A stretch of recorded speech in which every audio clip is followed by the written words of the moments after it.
Welcome back. We talked in the previous lecture about how at Xerox PARC, Alan Kay and others created a beautiful graphical user interface, a very intuitive way for humans to interface with their computers, to connect with their computers, to be able to give it commands and understand what the computer was saying without having to understand all those command line prompts. Well, Xerox never really did much with its human-computer interface. But in this lecture, the third on human-computer interfaces, we're going to look at how Apple was able to take advantage of that. And a very famous visit, few visits actually, by Steve Jobs and his team at Apple to Xerox PARC. There's the interface on the Xerox Star that has a wonderful graphical user interface design. And Xerox wanted to invest money in Apple. They wanted to buy shares of stock in Apple. And Steve Jobs struck a deal with them. He said, I'll let you invest $1 million in Apple if you'll open up the kimono at Xerox PARC and show, all the things they were developing. So in December 1979, Steve Jobs and some of his colleagues at Apple pay 3 visits to Xerox PARC to look and see what they had. When they finally show off the graphical user interface to Steve Jobs, he starts hopping around, very excited. He looks carefully. He puts his nose right up to the computer screen so he can see exactly how each pixel works, how the pixels make designs and graphics on the screen. He said he was hopping around so much, said one of the people there, I don't know how he actually saw most of the demo. But Jobs immediately realized that this was going to be the way to have it easy for humans to interface with their computers. He said to the Xerox executives, you're sitting on a gold mine. I can't believe that Xerox is not taking advantage of this. And later he told me in an interview, it was like a veil lifting from my eyes. I could see what the future of computing was going to be. In the lore about that visit, it was that Apple stole the graphical user interface from Xerox.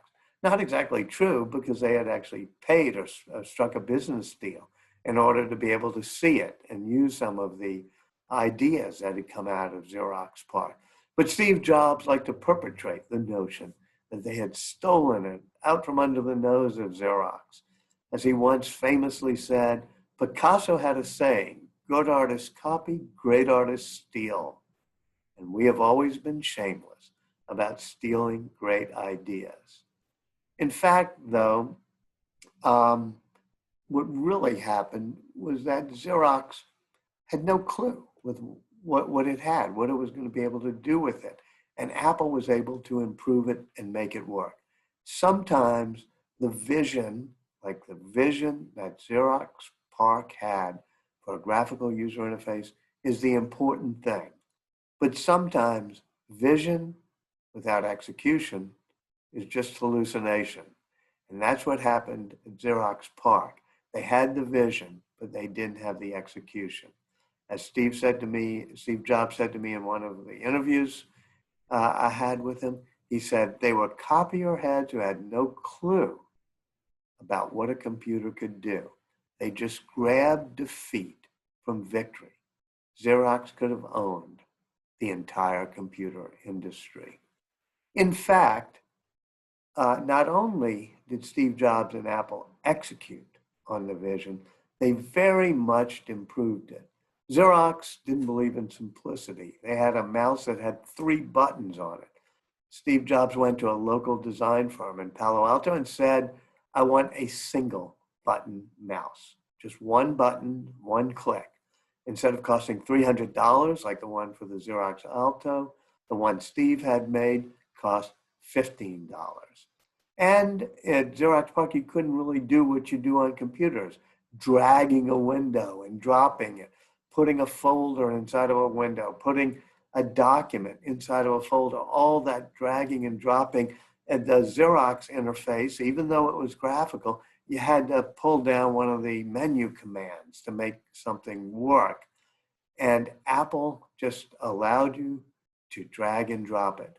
And Steve was fanatic at driving his engineers, not only to improve how it worked, but also the look of it, the design. Very subtle thing. Look here at the Mac system that Steve Jobs creates using the ideas from Xerox. These are rectangles, but they're tiny roundings on the edge right here of each of the rectangles. It's not a sharp point. It's rounded slightly. Those are called rounded rects, he called them, rounded rectangles. And believe it or not, they're hard to do on a computer. It's easier to have straight lines intersecting, but Steve Jobs insisted. He made the designers look at signs in the real world and said, no, we need rounded rectangles. That was the type of attention to fanatic detail that he had learned from his father, who had made him look at the backside of the fence that they were working on and make sure it was just as beautiful as the front of the fence. And at Xerox PARC, you couldn't move a window and let it overlap on another window on the screen, just like the one that says Gatsby folder is sort of overlaps on the one on the hard disk. It clips into it. Steve Jobs and his friend Bill Atkinson, who worked at Apple with him, thought that Xerox had done that. They thought they had seen that during the demonstration at Xerox. But it's a very difficult thing to do. It's not as if this screen here is actually behind this screen. You have to have a program that makes it look like it's behind it as you move this folder. And Xerox had not been able to do that. But Steve was so fanatic in wanting it that Bill Atkinson ended up coding it so that you could have overlapping windows. It all ends up in the great Macintosh that's released in 1984 with a beautiful graphical user interface. That one of the great computer of all time. Didn't make a lot of money because Steve spent a whole lot getting it created, but it was an easy to use, intuitive interface on a computer that you could just take out of a box and plug in, all integrated. The hardware and the software integrated together. There you have something that looks similar. What happens there? Well, Microsoft ended up writing software for the Macintosh. And Steve Jobs had gone to Bill Gates and made him promise not to take a version of the Xerox PARC graphical user interface that Apple was using and to steal it for the Microsoft system. But after a year, Microsoft does just that. They create Microsoft Windows. It's pretty ugly, but typical of Microsoft products, every new iteration, this is version 1, here's version 2, gets better and better looking and becomes closer and closer to being the exact same thing that Steve Jobs had created for the Macintosh. Steve, of course, becomes totally furious. Once again, as we get to 3.0, it looks just like the Mac operating system. And so Steve summons Bill Gates down to Palo Alto and screams, "You're ripping us off. I trusted you, and now you're stealing from us." Well, Bill Gates replies, "Well, Steve, I think it's more like there's more than one way to look at it. I think it's like we both broke in to this rich neighbor named Xerox.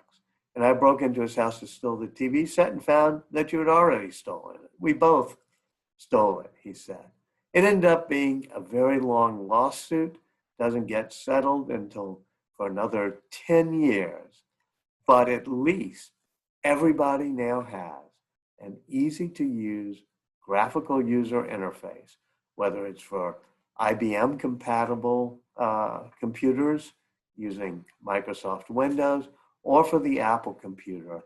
We now have the culmination of the digital revolution, which is powerful, very personal computers that are easy to use or plug and play and have easy, intuitive interfaces that are graphical, and you don't even need a manual to learn how to use them.